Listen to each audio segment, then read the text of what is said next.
Hey guys, welcome back to KD English Info. This is Khurshid Ansari, a communication developer and motivational speaker.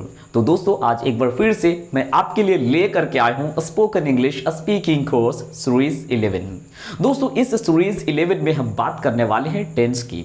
अक्सर लोग ये complain करते हैं कि sir हम टेंस पढ़ते हैं और पढ़ करके भूल जाते हैं। दोस्तों टेंस को याद कैसे रखा जाए? तो दोस्तों रटने से काम नहीं चलेगा, आपको कुछ फॉर्मूला को आपको अपनाना पड़ेगा, तभी आपको टेंस याद रहेगा। तो आइए दोस्तों हम शुरुआत करते हैं without taking much of your time.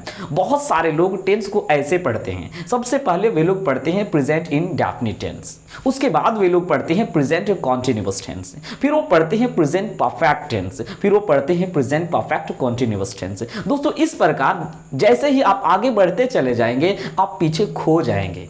तो दोस्तों आपको उस तरह से टेंस नहीं पढ़ना है। आइए दोस्तों हम शुरुआत करते हैं वो नया तरीका जो आपको टेंस हमेशा के लिए याद रहेगा। दोस्तों सारे टेंस को आप एक कैटेगरी में ढाल लें। जैसे हम नाम देंगे इंडेफिनिट। अब इंडेफिनिट में हम तीनों टेंस को कवर करेंगे। जैसे अगर आपको कहना हो कि वह पत्र लिखता है तो हमारा सेंटेंस होगा ही राइट्स अ लेटर। अब इसे आप पास्ट में चेंज कर दें, मीन्स आपको कहना होगा कि वह एक पत्र लिखा तो हमारा सेंटेंस होगा ही रोट अ लेटर। जैसे वह एक पत्र लिखेगा तो हम कहेंगे he will write a letter. अब आइए देखते हैं हम पहुंचते हैं कॉन्टिन्यूअस टेंस में। अब कॉन्टिन्यूअस में हम तीनों कॉन्टिन्यूअस को एक बार में कवर करेंगे। जैसे वह पत्र लिख रहा है तो हमारा सेंटेंस होगा he is writing a letter.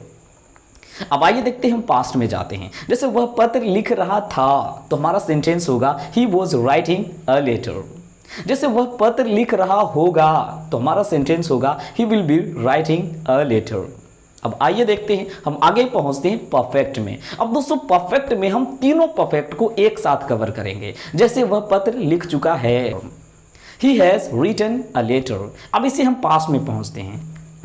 जैसे वह पत्र लिख चुका था तो हमारा सेंटेंस होगा he had written a letter.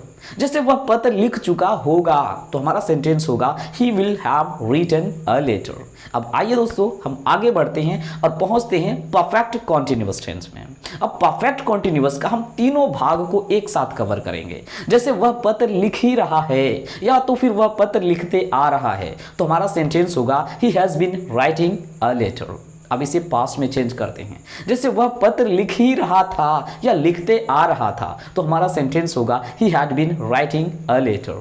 अब इसे हम फ्यूचर में पहुंचते हैं। जैसे वह पत्र लिख ही रहा होगा means he will have been writing a letter. अगर आप इस तरह से प्रैक्टिस करेंगे तो निश्चित है कि आपको टेंस बहुत ही आसानी से समझ में आ जाएगा। तो दोस्तों इस फॉर्मूला को आप जरूर अपनाएं। मुझे आशा है कि आपको ये वीडियो बहुत ही अच्छे ढंग से समझ में आ गया होगा।